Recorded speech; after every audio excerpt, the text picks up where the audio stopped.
And so, for the damages he caused to our dear Lord Otto von Berghoff, he is sentenced to be hanged by the neck until dead! Stop! You can't execute this man. He's a noble. Captain Thomas here will testify that we're messengers from Rattay. What is this nonsense, for Christ's sake? It's true. I am Sir Hans Capon of Perkstein. Deal with it, for God's sake! But sir, the captain... Captain Thomas has a fever. He's clearly delirious. Seize them immediately. You can't do this! I am a nobleman, do you hear? A noble! Get your hands off me! You can't do this!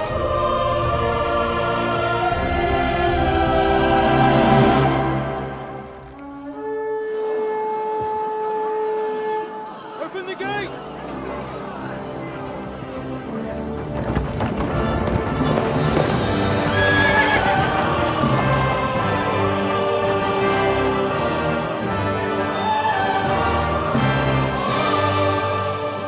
My lord. What the hell is going on? It was just a... It's a hanging. You can't hang him. He's a noble. That's for me to judge. Take him down! And for Christ's sake, help me off this horse!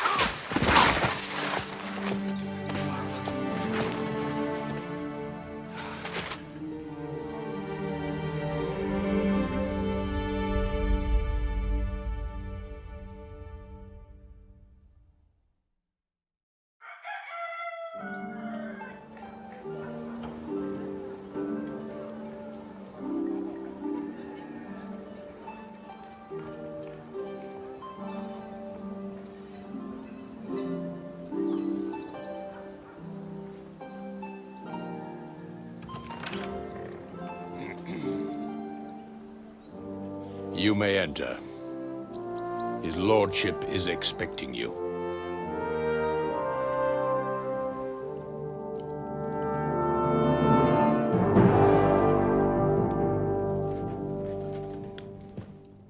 So,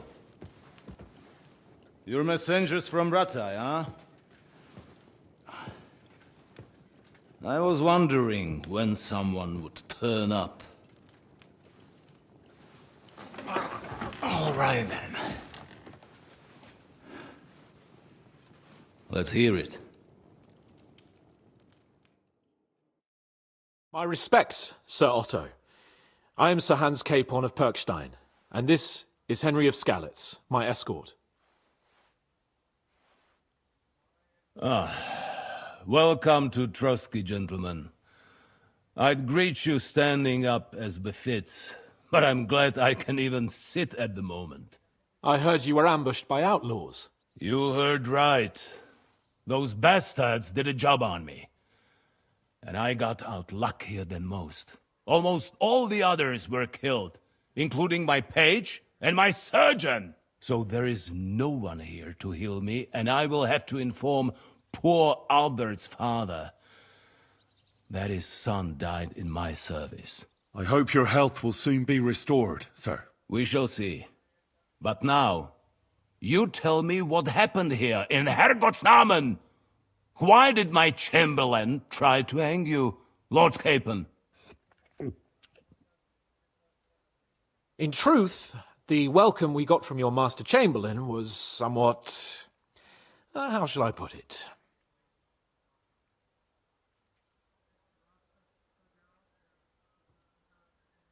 Sir, we came to your castle in a state of desperation. Your chamberlain had the guards empty excrement on my lord's head and beat him without hearing us out. You were still at the castle then, and if he'd let us see you, maybe you wouldn't have left and wouldn't have been ambushed. And if that wasn't enough, when he had Sir Hans arrested, he refused to believe who he was, even though not only I told him, but your Captain Thomas too. I must say you have courage, youngster. But I expect I would also be in such a foul mood if the same had happened to me. Sir! Best be quiet, Ulrich. We will talk about that another time. And I apologize to you for that unpleasantness. At least it ended better than it might have. Anyway, let us leave this misunderstanding aside and get to the point. As far as I'm aware, Ratai showed no interest in negotiations before, either with me or with the League of Lords. True. Our houses have thus far stood on opposite sides. I should say so. Attacking Brno and Jihlava together with that renegade Sokol of Lemberg hardly inspired our sympathy. Some attack towns, others prefer to abduct the king and intimidate him. Wenzel der Faule, a lazy, incompetent king who neither wants to rule nor to surrender the privileges the throne provides. But let us leave that aside. Tell me, what does Sir Hanush have on his mind? I am all ears. Unfortunately, during the ambush, we lost the letter we were carrying, so you'll have to make do with my word of mouth. All right. Go ahead and speak. In brief, Sir Hanush, Sir Radzig, and other lords take the view that the situation has got out of control. And that's of no benefit to anyone in Bohemia, neither Wenceslas's supporters or the League of Lords. King Sigismund's actions will not lead to instilling greater order than under King Wenceslas. Quite the contrary. Let us say that maybe. What arises from it? Sir Hanush and the other lords on our side are interested in knowing what the stance of the League of Lords is at this moment, and whether they haven't perhaps reevaluated some things.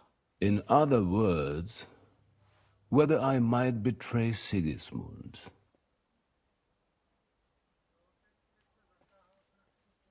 If anyone's a traitor, it's Sigismund, Lord von Berghoff. Henry! That's all right, Lord Capon. Your escort speaks from the heart. I respect that. But the question of traitors is a more complex one. Is not a monarch who neglects his responsibilities to his realm more a traitor than one who wants to put it to rights? Or do you regard your Wenzel as a good king? Well, King Wenceslas may not be perfect, but at least there was peace while he was on the throne. That cannot be denied. Entirely. Nonetheless, Sir Hanush and Sir Radzig are right. There is disorder and anarchy in the land. Bandits riding roughshod all over. As we all know, to our cost. We've had plenty of experience of that at home too, sir. Only a short time ago we had to deal with a similar band. Then you will surely understand that before I begin debating who would be the better king, I must sweep my own doorstep. Only I'm damned if I know how to do that, since those bastards have wiped out half of my garrison, including my captain. If I may be so bold, sir, you're not the only one. We also have a score to settle with them, so Henry and I will gladly help you. Is that so? Now that is what I call the words of a knight, Sir Hans. Right now, we've got a common enemy, so we have common interests, too. So then, sir, may we be of assistance to you? Indeed you may. Perhaps in the end we may really find some common ground. I need to muster sufficient reserves to deal with those outlaws once and for all. I'm summoning my vassals here to Trotsky. And since I don't have many men left to send as messengers, I will gladly accept your help. Just say the word, sir. Where should we go? You'll go to Nebakov, a small castle, or rather a fortress among the cliffs. The yeoman there, Jaromir Nebak, is an old hardhat and may not be very willing to fulfill his obligations. It would be useful if an eloquent noble like yourself visited him to explain him clearly why I need his whole garrison.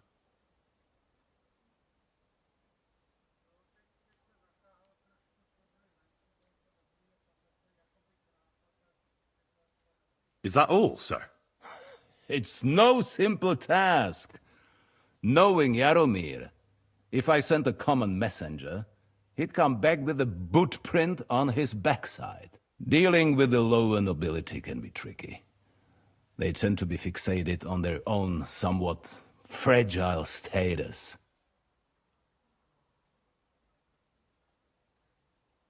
We'll take care of it, sir. Count on us. All right. We'll head out as soon as possible. Let's not delay our diplomatic mission unnecessarily. Very well. I think that is all for now. The Chamberlain will show you where you can put your heads down, and he will supply you with horses. And once we have resolved this little digression, we shall talk about your own mission. Thank you, sir. May I ask something, Sir Otto? Oh. Ask away, young man. When you were ambushed, did you see those bandits? Would you recognize any of them? Henry, don't start with that again. Why do you ask? The thing is, when we were ambushed, I believe I saw among them one of the men we ran up against at home. Oh. What did he look like? Do you know his name? He's called Istvan Toth, a Hungarian noble. He wears black armor. A stocky fella, around 40. I've already told you that's nonsense. How would he be here? You only saw him from a distance, from behind. You're imagining it. And why does this Toth interest you, young man? He was the leader of a band that made trouble for us in Sasau. And he has something that belongs to me. Interesting. Interesting. But I must disappoint you. I saw no one of that description. Thank you, sir. And sorry. I had to ask. I understand. And now I shall entrust you to the care of Ulrich here.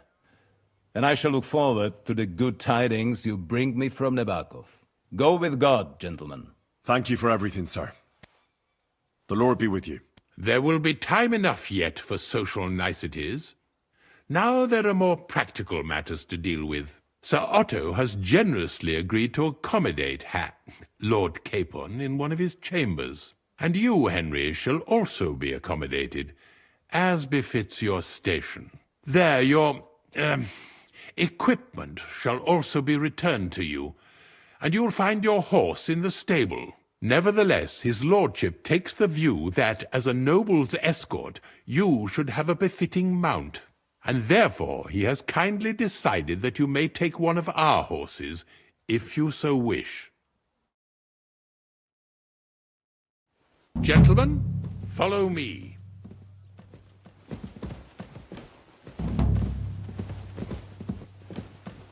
So, Sir Hans, allow me to... Hold on, Sir Ulrich. If you think everything is settled between...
Highness, and we're going to act like nothing happened, then you're mistaken. Sir? You were going to have me executed a short while ago. I expect a proper apology. Then please accept my apology once more, sir. But given the circumstances... Given the circumstance? What circumstances? Sir, poaching is a capital offence. And are you the king? That you can hand down death sentences? No, you are not. What's more, you had plenty of reasons to realise it wasn't a good idea. Sir, I could not have realised that. You couldn't have realised? Yes, you could, but then you wouldn't have been able to play the Lord and stage private executions. Sir, once more I apologise. And now...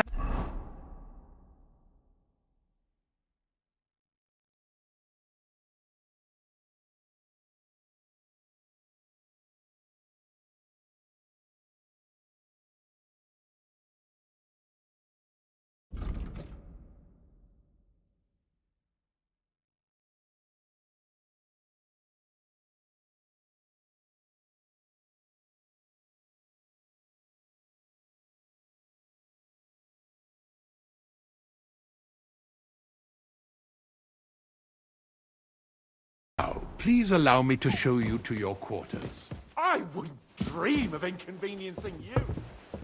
Find my quarters by myself. May God give you health.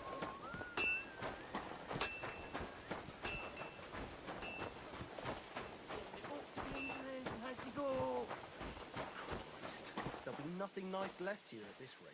Don't hear about what When's the last time you saw the bailiff get anything done on time? That tree will still be here long after we're gone. Safe travels for you. Take care.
The Lord be with you. What do you need? I'm here for some horse tack. I hear you have something for me. Christ, what kind of mess is this again? I've got the tack ready, but I've been ordered to show you our herring first. You can take him, they said. So kindly take a look at him in the stable here and tell me if you want him or not. See you later, my friend.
Here you go. Take it.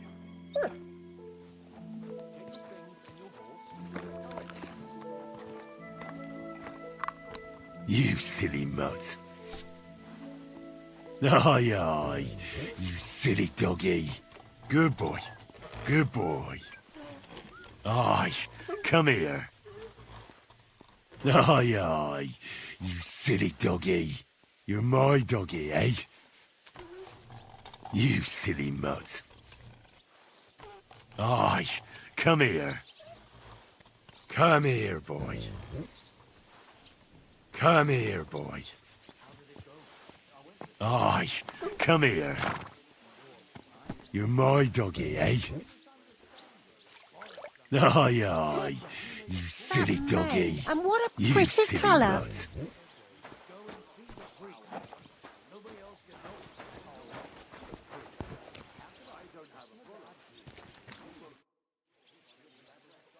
I took a look at herring. And? A nice animal, but I'll keep my own. Never mind looking a gift horse in the mouth, you flat out refuse to accept one. You're lost though, pal. But just having your own horse won't make a horseman of you.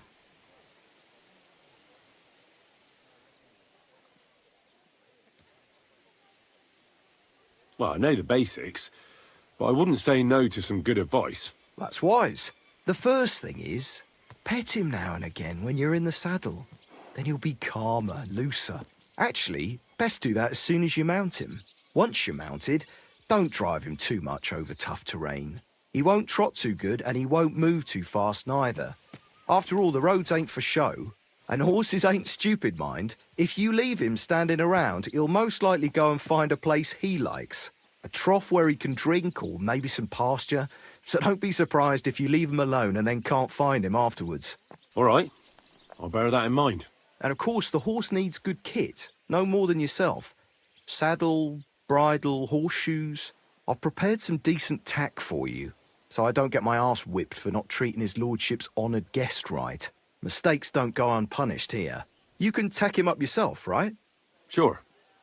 Thanks. I also heard his nibs has something else for you as well as a horse. Tell me, what did you get? Nothing. Bollocks. They told me they had to kit you out. I hear you'll be sleeping next to Ossiner's smithy, so that's where they put 'em, I reckon.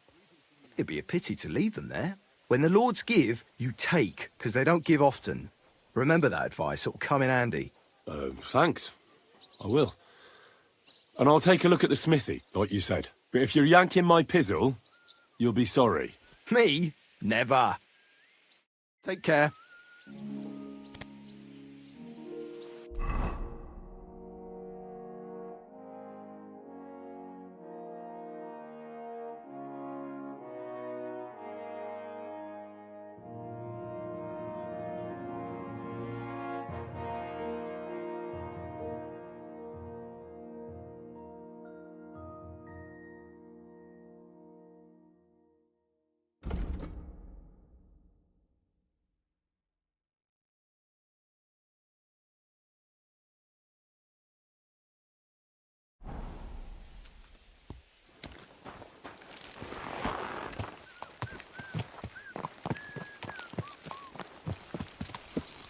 Good.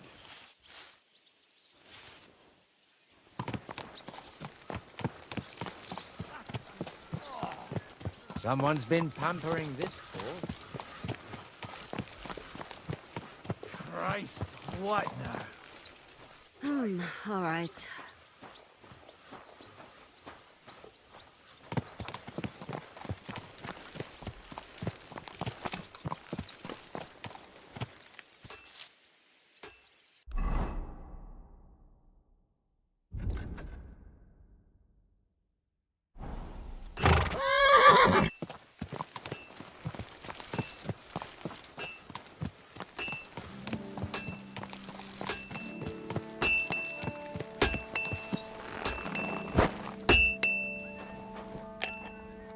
Greetings. What do you need?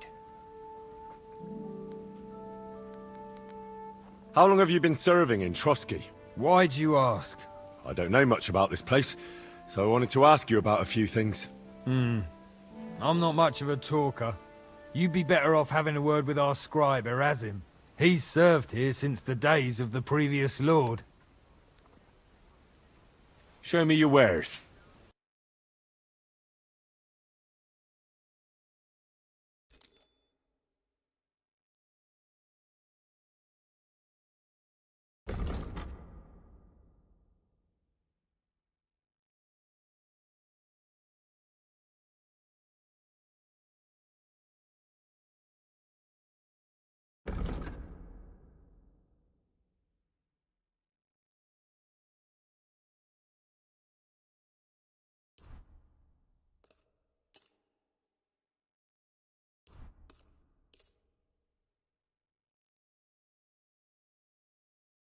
A word about the price. Very well.